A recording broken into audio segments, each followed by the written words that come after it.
Hello, I'm Charlotte Leslie and I'm Director of the Conservative Middle East Council. Our podcast today comes from the Kingdom of Saudi Arabia, and I'm here in Riyadh at the Saudi Media Forum with my good friend Jason Epstein. Jason, can you introduce yourself and tell us a bit about yourself? Well, first of all, thank you for having me, Charlotte. My name is Jason Epstein, and I am no relation to any other famous Epstein, at least not that I know of. Jason, what's your area of expertise? What brings you here to the Saudi Media Forum? I've been invited to the Saudi Media Forum to speak on the issue of soft power as a tool and where it fits in the world and what are the advantages and what are its limitations. I am, broadly speaking, in the public affairs industry. Most of my focus is international, but not exclusively, and it could involve media outreach, maybe larger public relations, a little bit of lobbying, a little bit of business to government work, and who knows, maybe even a little franchising, maybe a little more corporate as well. This is my fourth media forum. I've seen, just being here, I've seen the advances they've made in the production of the forum. It was impressive the first year. And on the fourth year, it's pretty spectacular, and it's a great way to get a message across, to make new friends, and to greet and spend time with older friends as well. So you're from the States, obviously. For us in the UK, the United States has been on quite a journey, and many of us look at the States and think we thought we knew what the States was as a geopolitical entity, and we're not sure anymore. How would you explain to a Brit like me what's going on under the second presidency of Donald Trump in America's place in the world, and specifically its relationship with Europe and the UK and NATO? I'll try to give you a much abridged version.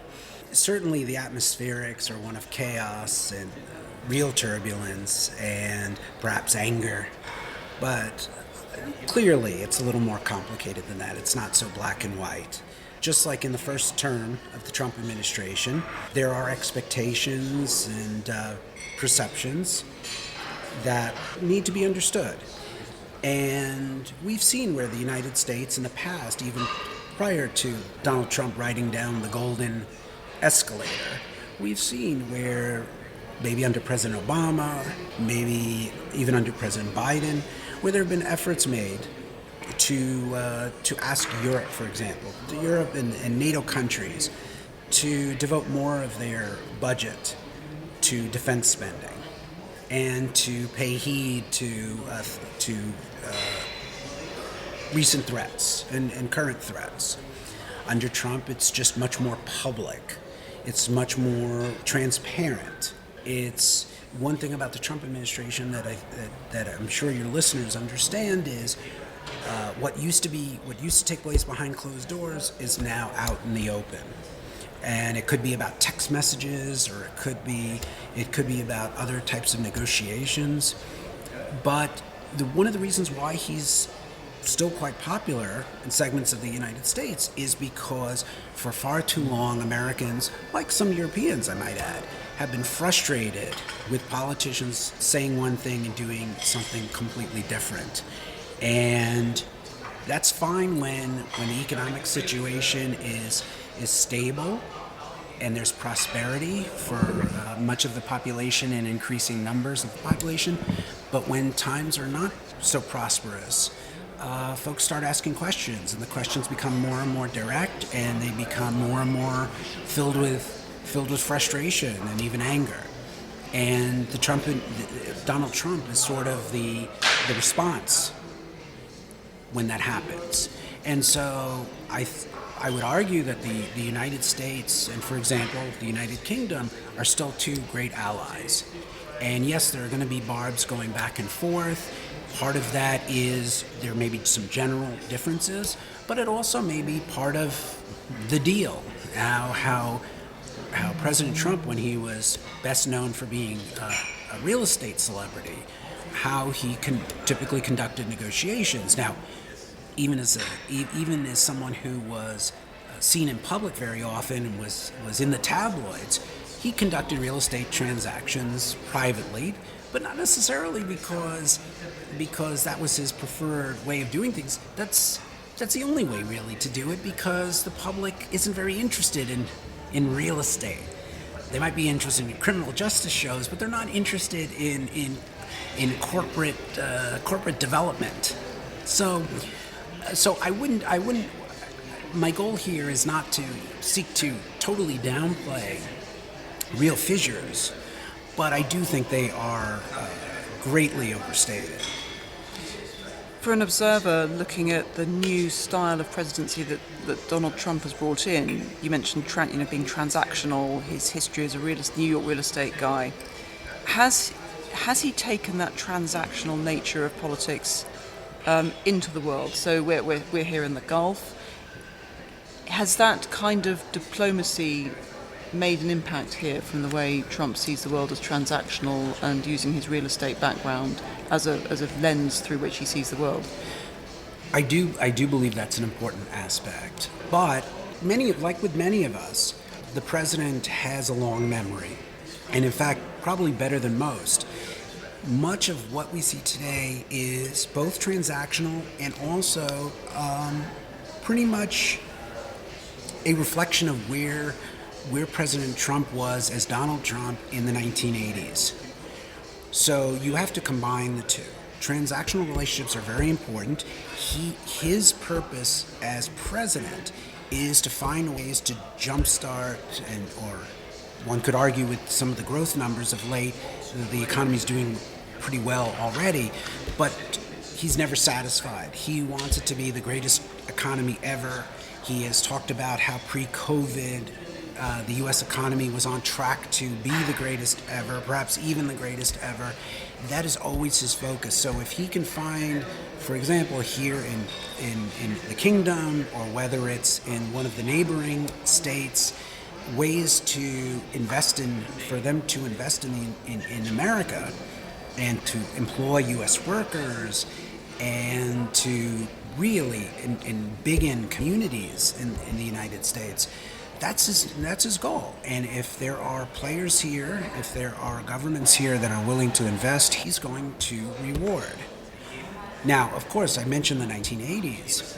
We can shift our focus just a little bit to the Iranian regime and to the tensions that currently exist, and whether there may be some military activity over the coming days or weeks.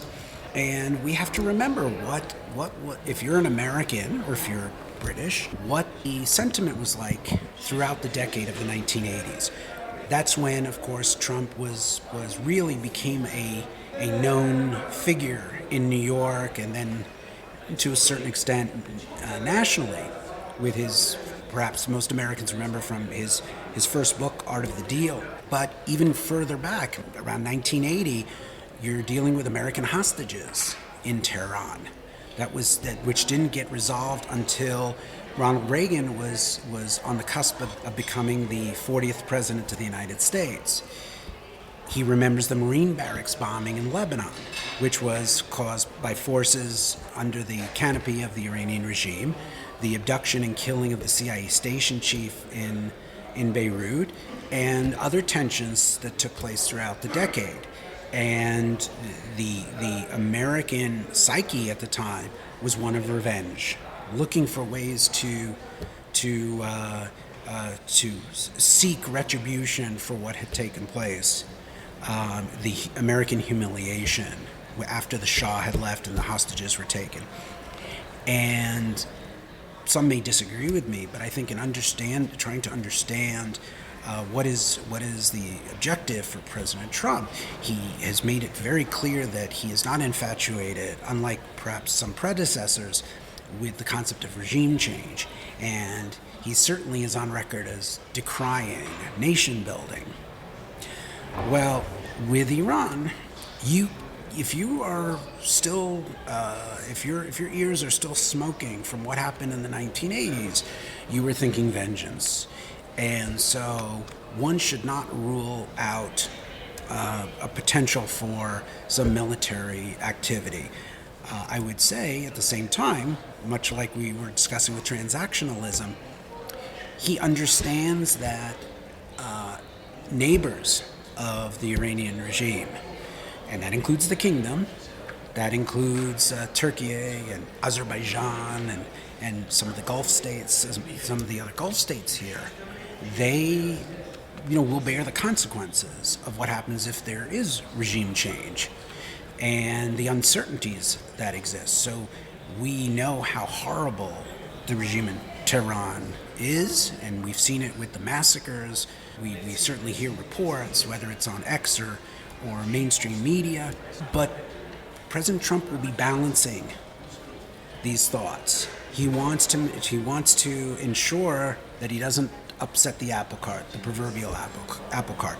But at the same time, he knows that what's going on in Iran is unsustainable, and it's even more dangerous for the neighborhood and even for the United States. I'm Charlotte Leslie, and I'm here in Riyadh speaking to Jason Epstein at the Saudi Media Forum. So as we're here, we have an armada, Donald Trump's words, lined up, exerting leverage on Iran as diplomatic discussions apparently take place. Have you got any expectations for what's going to be happening in the next few weeks? And my question and your answer will probably be outdated within a matter of seconds, but... True, but I am pretty confident that I will be able to get on a flight at the conclusion of this event at the end of the week. What happens after that? It's anybody's guess as to the when. I would be surprised if there isn't something that happens.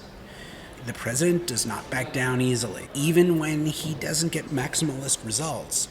It's partly because that's why you negotiate. You always take in a, for lack of a better term, extreme position, and then you bring it back to something where both sides can agree. However, there is so much of a gulf, no pun intended, between what the president seeks and what the Iranian regime would like to see happen. It's very doubtful that there can be a meeting in between. And so then the question becomes, one could argue it's not really a negotiation between the Trump administration and the regime, but it's really a negotiation between the administration and Ankara and Riyadh and Doha and Abu Dhabi and even Baku. Even smaller players like Azerbaijan. There needs to be a balance there. So the status quo is not going to continue. We know the regime, or we figure the regime is much weaker than it has been in a very, very long time. Perhaps since the revolution of 1979, in fact, or the start of the Iran-Iraq War. But certainly you don't want to, for lack of a better term, or lack of a better phrase, you don't want to necessarily have all of your fingerprints on the murder weapon. If there is a regime change, it's going to be perhaps because of the sum of all actions taken, from economic sanctions to military threats to all this multilateral support, this understanding that what goes on in the Iranian regime is not sustainable for the long term, not acceptable.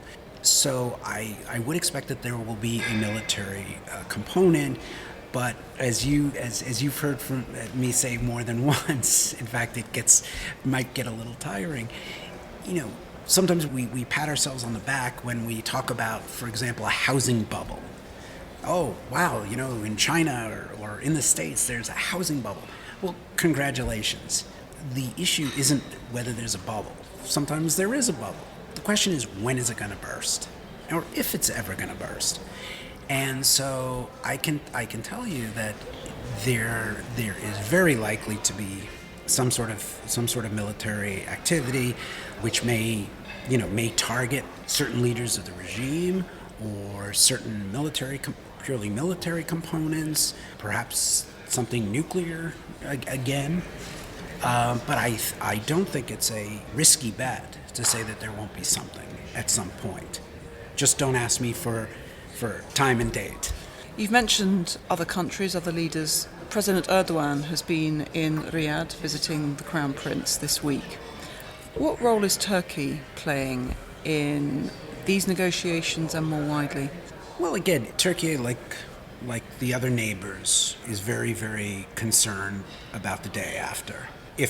Assuming there is a day after, what is the day after going to be like? At the same time, there is a historic rivalry between Turkey and Iran that dates back several centuries. In fact, the border between the two countries has been basically undisturbed since, I believe, the 17th century. And by and large, these are two powers that have been pretty much equal in terms of strength, military strength, and up until recently, economic strength. So if you were to ask governments in all these neighboring countries, you would want to see a weakened Iranian regime where sanctions have generally been enforced. Obviously, there have been sanctions busters out there, but generally a weaker regime. These are governments that have long experience in a dangerous neighborhood, and they favor predictability. That said, I think President Erdogan, like other leaders in the region, have a realistic understanding of President Trump's objectives. And so I don't think there's a great deal of concern. There needs to be an understanding of what the United States will do in the day after, should it come to pass. And so these conversations are actually helpful because there's a misconception that Republican presidents don't like multilateralism and Democratic presidents don't like unilateralism, but that's hogwash. There's a great deal of overlap, and President Trump, we mentioned transactionalism. Well, transactionalism means you're transacting with various parties. And so I would have been surprised if President Erdogan hadn't paid a visit to Riyadh, or if MBS hadn't gone to Ankara. And I assume these conversations will continue. And it's important for countries to work together because they're in this neighborhood and they're going to have to pick up the pieces if something does shatter. Finally, coming back to where we are now, here in Riyadh in the Kingdom of Saudi Arabia. You know the region well, you've been coming here for a while. Where do you see Saudi Arabia now? We are now some years into Vision 2030, and suddenly 2030 doesn't seem that far away. I remember when the vision was first started in 2016, I think. 2030 was a distant goal. How far have we come, and what are the challenges for the kingdom? And what do you make of the changing context and relationships with various Gulf states? And I'm thinking particularly recent events in Yemen with the United Arab Emirates. So, Charlotte, you ask a very multi-pronged, sophisticated question, but all I can think about is, oh my God, I might just live to see 2030. It's amazing how time flies. Wow. I'll have to change the prescription in my glasses a few more times before we get there. But yes, 2030 is upon us. And it's important to remind our Saudi hosts, politely of course, that the world will continue after 2030, and Saudi is blessed to be hosting the World Cup in 2034. And guess what? In all likelihood, until the invaders come down from outer space, there's going to be life after 2034 as well. I'm hearing, now it's 2040. Already in the kingdom, people are talking about 2040 Yes. and beyond. So it's important to have these long range objectives, at the same time to be able to be nimble and course correct. Because I hope I won't offend too many of your listeners, but there's a great line from the film The Taking of Pelham 1, 2, 3, where Jerry Stiller, Ben Stiller's father, is in the film, and he says, he comments, "Even great men have to pee." And the reason why I bring this up is I think so much has been done right here, but also MBS has been smart and been able to course correct where, let's say, there have been shortcomings. Not every idea is going to lead to immediate success, let alone long-term success. And he is sophisticated enough to be able to pivot where it's needed. And usually sooner the better. Patience is good, but you don't want to sit on your backside for too long. So in my comments during the session, one of the things I brought up was the natural beauty of the kingdom. It's something that its immediate neighbors cannot project. Everyone, this is the 21st century. Every country in the world, or the vast majority of them, can throw up skyscrapers.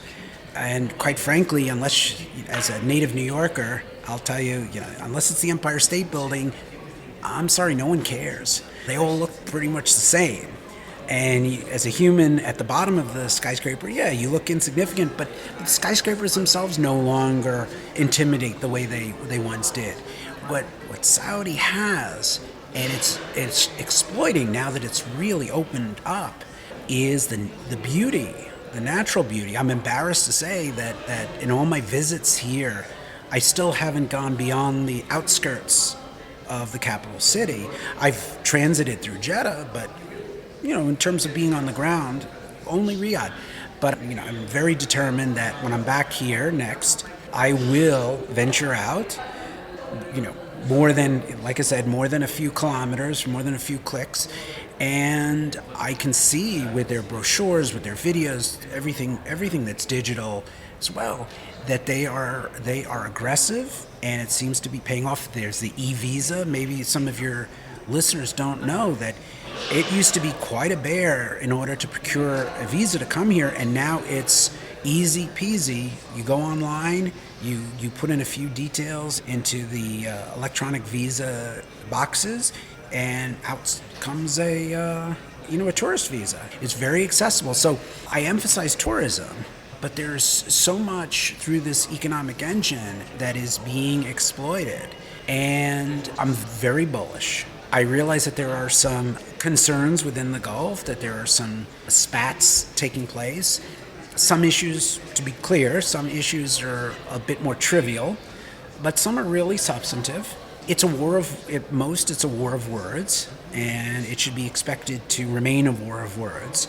But it does matter, and it's important that the United States, the United Kingdom, and others who have influence be able to help in a facilitation, not as a diktat, to try to smooth things over, to try to see where tempers can be lowered. It's not going to shut off right away, but it's something that we need to keep an eye on. As of now, it's the bigger issue by far is what's happening in the north with the Iranian regime. But we should not sleep on these challenges, because as we know, what happens today might be very benign sounding, or again just a lot of rhetoric. But if we're not careful, it could lead to something a little bit more volatile down the road. And I'm guessing as the Shia Crescent, so-called, has been to a great extent dismantled in recent years, the Houthis remain one of Iran's strongest proxies and have made their presence felt, particularly in the Red Sea. Look, I think one area of great pride, the Anglo-American relationship, that gets so little attention, unless you live on the water, is the more than 150 years, maybe 175 years or longer, where British and American naval forces have provided cover for global trade. And we saw in an instant, just a few years ago, COVID was a great disruptor, but then the piracy, it's very funny. A lot of times we think that stuff has gone the way of the dodo bird, has gone extinct, and history is a way of playing funny tricks on us. Barbary pirates, ooh, that's so romantic. But guess what? We have modern day piracy, and maybe it's never left. But for once, it actually did greatly affect global commerce, because most commerce doesn't go by air, it goes over the waves. And one thing we must commit to doing is ensuring that there is free passage through this volatile area. And of course, that's part of the reason why there's a little bit of controversy involving the kingdom and their Emirati neighbors, and we see reports of an axis here, an axis there. It should not affect the issue of it in and of itself should not affect the issue of piracy. But again, if we allow this stuff to spiral, then we could have to face an even larger problem down the road. I prefer listeners to our previous podcast with Dr. Ian Rawlby, a maritime security expert, where we specifically spoke about the importance of looking at what goes on at sea and how easy it is to focus on land and forget our maritime security aspect. very finally, bring it again back very locally here. I mean, since I've been coming to Saudi in 2017, I've witnessed the most extraordinary social changes. And we talk about natural beauty assets of the kingdom. Something that struck me personally, and particularly at this forum with a lot of young people and young women, is the human capital assets of the kingdom. And the complete change in the unleashing of the talent of the young, particularly female population. Young male population as well, but the female population has been particularly striking. Is that an observation that you've shared? And what's been your observations from this conference in particular about the involvement of young people and the future of media? So I'm a little late to the party. My first visit was 2023, and it was for the Saudi Media Forum. But in 2023, when broadly speaking in the West, there was the thought that women still needed permission to drive, or couldn't drive, or needed permission from their husbands to do X, Y, or Z, I can tell you that one of my colleagues from the States, she and I and several others went off on our own, not with the media forum. We took time out during a break in the sessions, and we drove to, among other places, Al Diriyah. And she was dressed in shirt sleeves. She had bare forearms. She was not wearing a baseball cap, let alone a headscarf. And we were greeted with open arms. And we were not just talking with official Riyadh. We were talking with men and women on the street, and they were extraordinarily friendly. Saudi is known to be very pro-American, and they have so many youngsters have studied in the States, and then they come back here, most of them, and they use their experiences to make something of themselves here. And something I also came to understand very quickly, I'm not sure if it was in 2023 or maybe one of the subsequent visits, was that if you are, let's say you have just graduated from either the equivalent of high school or undergraduate, whether you're a man or a woman, you have no limitations. So as of 2023 or 2024, it was understood that if you were a woman, you could do whatever you wanted with your life. Now, of course, we're in a kingdom, and it's an absolute monarchy. So clearly, politics is a little bit different here than it is in the United Kingdom or the United States. But it didn't matter if you were a woman or a man. If you wanted to be an astronaut, it didn't matter about your sex. If you wanted to be an accountant, if you wanted to be an attorney, if you wanted to go into public relations, if you want to go into engineering, it didn't matter. And it still doesn't matter. It's almost certainly irreversible. There have been so many changes. It is so normal. You drive around here, you could be forgiven for briefly thinking you're in Houston, Texas. Lots of golden arches, lots of Starbucks. By the way, maybe I should retract all this, because now I'm thinking everyone's turned off. Yeah, thinking of the worst perception of American culture. But the kingdom's retained very much a Saudi identity, which is very striking. No, it's modernized but hasn't westernized. Exactly. And look, we need to understand, Saudi is not just now the home of the holy places in Islam. This is a nation. And MBS wanted to emphasize this. It's not just about Islam. Islam is a cornerstone, but this is also a state. And I'm not one of those individuals who curls up in a fetal position and freaks out when I hear the term nationalism. Nationalism is often a very positive sentiment and very positive attitude. Saudis are nationalistic. It's not jingoism. Let's not go overboard. It's nationalism. And there's pride. There's pride in where you live, where you grew up, where you were born. So yes, you have a lot of the modern look, but they are combining it with tradition, with religion, and they show that what is very possible. We don't know if it'll be a successful model for elsewhere, where there may be, where faith is everywhere and tradition is everywhere. We don't know if it can be easily replicated. Every society has differences. But it's important to know that if you are a Westerner and you come here, you will not feel intimidated by what you see, because you understand it's a mix, and it's a very, very healthy mix. I think both of us can testify that I've felt incredibly welcomed from the time I've been here for almost a decade now. The welcome and the hospitality has been remarkable. Yes, and I can't speak so much for the UK. I will tell you, and if you'll indulge me for just one moment, I will tell you that Saudis are, I mentioned earlier, Saudis are very pro-American, but it's more than that. They care deeply about what happens in the United States because they see their future, in no small part, linked to the West. So to the United Kingdom, I'm sure, but also but quite rightly to the United States. And so when I was first here in 2023, I mentioned talking to men and women on the street. The one thing that fascinated them, but almost in a sorrowful way, was, we love America, but what's this trans issue?